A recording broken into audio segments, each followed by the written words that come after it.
Bonjour, everyone. Welcome to the player ratings after that 2-2 result against Spurs at home. Well deserved 2-2 as well. Check out the watch long and check out the match review for your reaction to that. We are here for the player ratings, and Craig, I'll let you start me off with number 1, Martin Dúbravka. Pretty decent display, to be fair. Second half, especially. I don't really think he was even really threatened all that much, to be fair. Like, we had a couple of words to say in the first half about him. Like, we say, like, has he been good since coming back? Has he proven Brucey right to replace him from Carl Darlow? And the answer so far is probably not. He hasn't seemed overly steady. He hasn't really seemed overly confident. I don't really know what the matter is. Maybe it is just getting back to first team action. Maybe it is just a case of still trying to knock off the rust. But he's been back for a good few games now, like 5-6 games or something he's been back for. So he shouldn't have that rust anymore. He's been away with Slovakia. I think he played the first game but missed the last 2 through illness. But I don't know. He did all right second half. Like, second half clean sheet. The first 2 goals he conceded in the first half, not much really could have done about it. It was the defense that was fucking dodgy. Like, they didn't help him out at all. Not he could have really done about it. So, I read enough. I'll give him a 5. I agree. It is a debate. Like, Darlow was unbelievable against Spurs at their place, but Dúbravka the day when he had to, he did get involved. Yeah. But the defense sold him short of the day, and like you say, he wasn't tested as much as I thought he would be with Spurs' attack, especially when we've seen Son come off the bench. Son came off the bench at half time, 2-1 up. You thought, oh, bollocks. Yeah. But never really tested that much, really. Just before full time, Kane hit the post.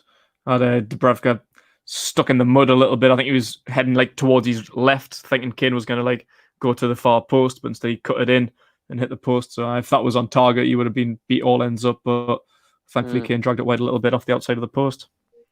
Thankfully. Jacob Murphy. Class. Jacob Murphy, very good. Really good. Yeah. Why is he not playing play more often? Every fucking time we say this season especially. What he brings so much more. He brings so much more than a lot of players that are guaranteed to start every week. He really does. Do you know what I mean? Bombing forward, his ability to cross. He's definitely worked on his crossing and training ground from when he first came in Newcastle. There's a lot of his crosses now are on point, dangerous. We need that because it gives you obviously more of a threat. Having balls into the box, you could see the same for Ritchie on the other side. I think the wing-back system works very well today. Maybe if he was a crucial part of that, I'd give him a 7. Yep, really impressed with his performances. I was after the Wolves game. We were just calling out for him for so long. He's just being subjected to like little cameos, like 10, 15-minute subs here and there. He needs to be playing more often. Like his delivery, whether he's on the wing or wing back, wherever he is, class, man. We need that delivery, but we need better options in the box. Gayle had a decent effort that was saved from a ball in by Shelvey. Joelinton, not really clinical, really, is he? And no Callum Wilson today, no Andy Carroll. Just with a bit more options from to whip, with a bit more options from to whip them balls into, then someone's sooner or later going to get on the end of them. Inside into this back 3, Emil Krafth, probably the worst player. Well, there's a couple of candidates, but one of the worst players on the pitch. Especially with the first goal, man. First goal was horrendous. I think second half he was getting into it a little bit more, but first half was very poor. And that first goal, it's suicide. That I don't even know what he was really trying to do. It was like he was trying to clear the ball like across his box. When you've got a clinical striker like Harry Kane sitting there, he just hit it against his shin. You might as well have just turned around and just yarked it into his own goal. Like, you're trying to put the ball across the goal when Harry Kane's standing right in front of you. Like, you just gave a goal away there, mate. It's like, nah, not good enough. I don't think the back line really helped us out much. The entire back line helped us off much with the second goal either. But yeah, poor first half performance. Not so bad second half, but yeah, still not good enough. He can have a 4. Why doesn't he just put it out for a corner? Why is he trying to hit it off one of the best strikers in the world? Like, it just didn't make sense to me. That, like, ridiculous, absolutely outrageous. I think he was just caught in two minds. I don't really know what them decisions were that were running through his head, but he definitely didn't make the right one. Yeah. It's a funny one because if Fernandes was injured, he's not there. But then what's happened to Kieran Clark? He's been playing a lot lately. Like, why is Krafth, who's a right back, being put as a centre back when you've got a centre back, Kieran Clark, on the bench? Yeah. Man. Captain Lascelles. Captain Lascelles was alright today, I thought. Probably one of the better defenders, really. Looked more organised, looked awake, looked up for it now. Looked up for the fight and controlled them. Controlled them, really. We said that Spurs' centre-backs looked a bit dodgy. I thought ours looked alright. I thought our weak links today were Krafth and Dummett, to be honest with you. Lascelles had a decent day at the office, give him a 6. Yeah. And alongside, like you said, Dummett, another suspect one, alongside Emil Krafth. Especially like the second goal. Like he maybe kept Kane onside. The rest of them had a pretty decent like flat back line. It was Dummett that was just a couple of yards out of it. Kane was bang in line with him, kept him onside. And then after that, like he just didn't mark him. Like speak about Harry Kane, he's clinical, world-class striker. And he was just right in as a striker, he had the fucking perfect spot. He was behind Dummett, out of his line of sight.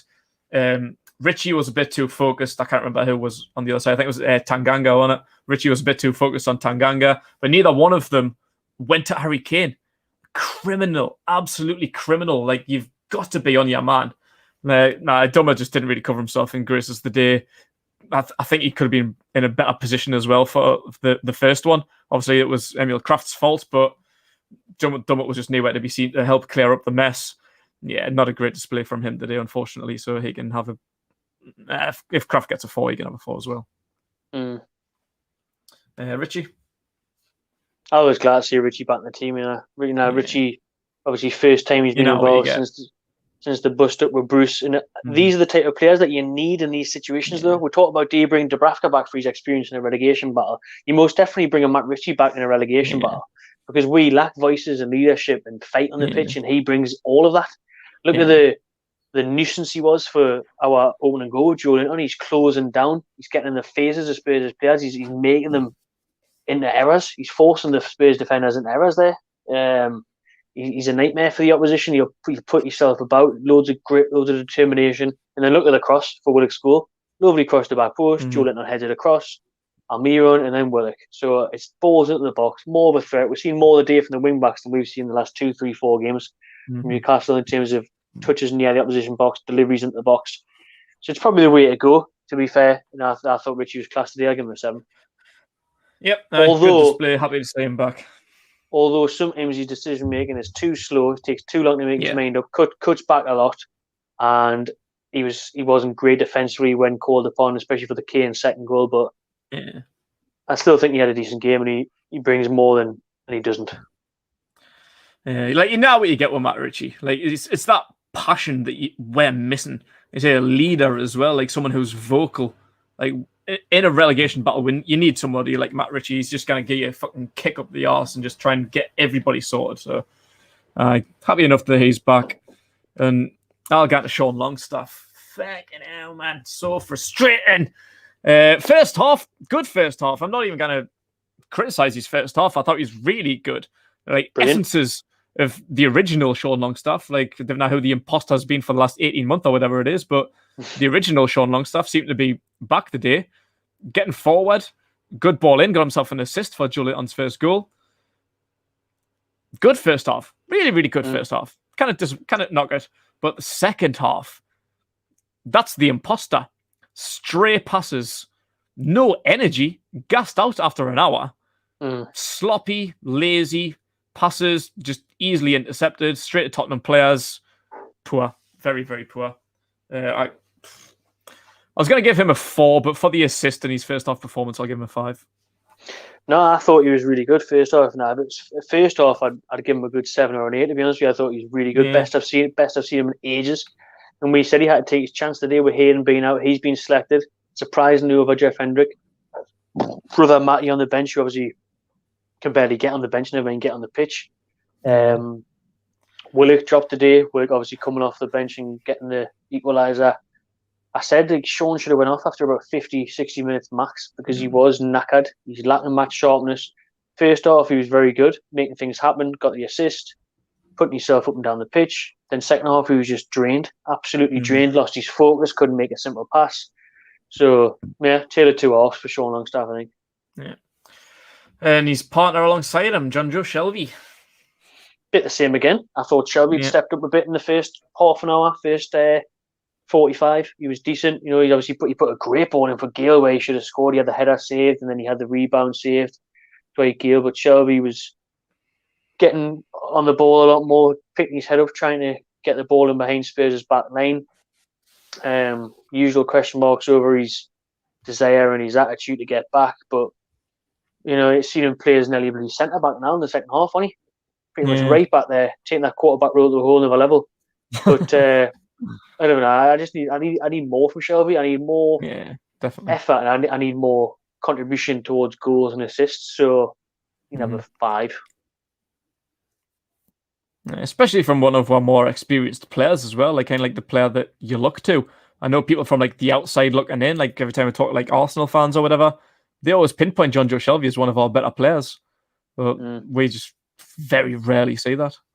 That's because of FIFA, That's because of FIFA and because of on paper, I should be. Yeah, that's true. Front line then, and Almirón, I think Joey played more on the right-hand side, to be fair, but I just still don't think Almiron's fully fit. I don't really know what's going on. He showed moments of pace, just trying to get forward and get things done, but ultimately didn't really do out, to be fair. Nothing that I can think of anyway that contributed to helping get a goal. He cleared one off the line. A good clearance off the line from a header from a corner. Better second half than first half. Got a little bit more into the game as the game went on, but ultimately, it just didn't really get much involved for me. You can have a 5. Aye. Best defender of the day, though, that clearance off the line. All right. Good effort. Well done. Joelinton, though. Mate, one of the best games I've ever seen him in a Newcastle top, to be honest. Because he battled hard, and his hold-up play was more consistent. Sometimes he comes in and out of games where his hold-up's good, his link-up's good, and then he'll have a couple of donkey touches. But the day, he nailed it on, and then he took the goal smoothly. Do you know what I mean? He puts it, nestles it nicely inside the post. Good finish. Good header back across as well. You got to remember that for the Willock goal. Good header back across goal. Then Almirón and Willock. So vital the day. Joelinton, really good. Looked up for it. Maybe the break has done him well, but I thought he was class today. Honestly, I'll give him a 9. Fuck it, I'll give him a 9.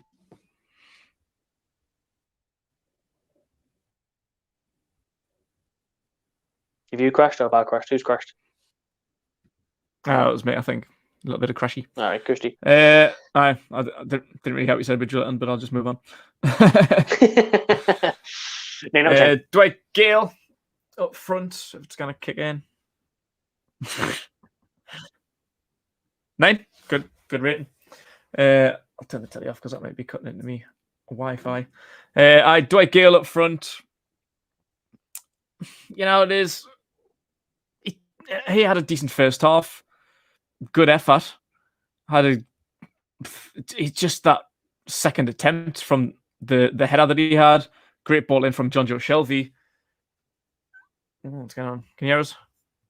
I can hear you all right. Your quality's not the best, but you're still there. I can still hear you. I know, it's just dropping and kicking in every now and then. Fuck off. Gayle. That second one from the header, it was a good header, brilliant ball from Shelvey. Decent enough header, got enough onto it to make Lloris make a very good save. But that second one, you've got to score them. Did he get it on target? I don't mean that if he did get it on target, he should have been blasting it either under or over Lloris. Just got a little connection with it. Just not clinical enough. Need to be better than that. Other than that header and the rebound, I can't remember him really getting into the game that much. Not very many chances. Made some good runs. They were linking up quite well. The front line, mainly with Joelinton. I think they were bouncing off each other really well. To be fair, I think you said first half that you were liking that link up. Good first half. Good display. Only 1/2 real efforts, but yeah, okay, he can have a 6. He looked lively, but at times you wish we had a bit of better quality up there. And if it was Callum Wilson, I think we'd probably win that game. Yeah, 100%. He definitely would have scored that effort, at least the rebound anyway. Can't really fault the header, but that rebound, shocking, man. Again, a couple of subs then, and the first one was Allan Saint-Maximin is back. He is back, and we can tell he's back straight away because his footwork was brilliant. His decision-making was actually a lot better the day as well. When he got on the ball, he knew when to look to give it a go. and he's dribbling a game, and just to get away from people, to beat his man, class. Can't wait to see him hopefully start next week, and hopefully Wilson start, or at least be on the bench. It'll be a huge boost for our survival hopes. But the subs made a big difference. The subs were a big impact. But I think Willock should have been there. Willock should have started instead of Shelvey, probably, for me. But Saint-Maximin, big boost off the bench, linked up, made things happen, and created obviously the opening for the second goal for the equaliser. So I'll give him a 7. Yep, brilliant impact. Happy with him. And Willock, as you mentioned, got the goal. I don't really think he really got involved in the game that much. Didn't really have much time to put his stamp on the game, but he did it with the goal. Like just trying to look past the goal, showed a little bit of energy in the middle of the field. We're chasing the equaliser. I think when he came on in Saint-Maximin, we had energy. We had legs in the middle of the field. We were getting forward more, pushing for the equaliser, and he got it. So yeah, good display. Didn't really get on the ball that much, didn't really show too much, but you could tell once he came on that there was a lot more energy and a lot more will to get the equaliser. And a good finish, pretty relatively straightforward finish, quite close range, but still had to beat the keeper. Done that well. So yeah, good little performance. 11 minutes worth. You can have a good 7 for it. Buzzing for him as a gooner to get the goal against Spurs. Love to see that. Oh, absolutely. Manquillo was a bit of a questionable change. I didn't really think he really got into the game all that much either. So we'll just jump straight ahead, I think, to Ganta Brucey. I'm not even going to bash him too much today now, because I think maybe the players thought that he was going to get relegated. There was obviously a lot of talk, sacked, which probably will result in relegation. But a lot of the players thought after the Brighton game that he would go or he'd be sacked. Yeah. Obviously, upon realising that, a couple of them apparently went to Lee Charlie and said, well, what's going on here? Why is he not? We thought he was gone. He's not good enough. We're not happy with it, blah, blah, blah. But you see her, and we said it, she's not going to get rid of him. And it looks like the players have hopefully just thought, well, right, we'll fight for the badge now, not for the man, not for the manager. Yeah. Because today we're seeing the complete opposite of what we're seeing in the Brighton game. That was a surrender. That was a forfeit. That was I'm not playing for this anymore. Today was different. Today there was desire. Today there was fight. And we're unlucky not to get the win. Really, definitely deserved the draw. But Brucey made the changes, whether it was him or Graham or whoever, one of the other Steves. They've made 5 changes the day, and they've worked. I think they've worked. Yeah. I think the subs could have been a little bit sooner, as always. I think, like we said, Sean should have maybe came off sooner. Maybe Shelvey shouldn't have started. But the subs worked. The subs worked, and the 5 changes worked, and the 3-5-2 worked. I think, like I said, Joelinton and Gayle, I think, linked up well. I think the wing backs worked because we get more crosses in the box, look more dangerous, have that overlapping runs, tough for the defence. Because as well, Spurs had probably worked out a week on the 4-3-3. So when they seen that, they were probably a bit stumped by it a little bit. So I think the inclusion of Murphy and Ritchie worked well. I think I've got to say, and I think we did all right today. I think Brucey got it right today, and we were unlucky not to get 3 points. So I'm not going to just take the piss up for no reason, as much as I hate him. You can have a 7 today. Yeah, I agree. Like when I seen the starting 11, I was foaming. I just couldn't fucking believe it, man. Like what my eyes were seeing. Like we didn't realise that there was a couple of people out as well, like Ryan Fraser. I think Brucey just put on there that he picked up a calf injury or something. Did he? Put it on there. Right. That's gone now, but I picked up an injury while playing for Scotland. Didn't mention it at his press conference, but no worries. So I seeing back 5, Krafth and Dummett in there, Ritchie being brought in out of the cold, Murphy on the other side. Neat one was to see Sean Longstaff in there, especially not alongside Jonjo Shelvey, but I was happy it wasn't Hendrick. Joelinton, Gayle, Carroll wasn't on the bench, Fernandez wasn't on the bench. 5 at the back. I was like, oh no, man. I just didn't want to watch this game once I seen the starting 11. But there's credit. Hopefully the lads are now playing for the club. Play for your wages. At the end of the day, you're a fucking professional. You're here for a reason. You're not here to play for Steve Bruce. You're here to play for Newcastle United. Doesn't matter who your manager is. Play your fucking game. This is your job at the end of the day. You still get the same wages at the end of the day, whether you win, lose, or draw. So play for it. And I hope they are, say, fuck Steve Bruce. No one cares about Steve Bruce, but the lad's done well and but got a well-deserved point against a very good team. So yeah, whoever's responsible for it, whoever can take the credit, whether that's Steve Bruce, then take it, mate, whatever it is, still got the win. Well, wasn't a win, but it feels like a win. I did feel like a win. Big point though. Yep. And that rounds up then for player ratings. Right then, everyone, pop your comments below, your player ratings. Do you agree with them? Do you disagree? Get them in there. Let me know. Check out the rest of the videos. We've still got fan cams to come. Subscribe to the Back by Channel TV and enjoy yourself.